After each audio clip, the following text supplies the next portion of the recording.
மழைக்கால மேகம் ஒன்று மடி ஊஞ்செல்லாடியது. இதற்காகத்தானே அன்று ஒரு ஜீவன் வாடியது.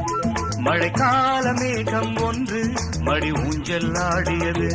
இதற்காகத்தானே அன்று ஒரு ஜீவன் வாடியது. இத்தனை காலம் சித்திர பெண்ணை பார்வை தேடி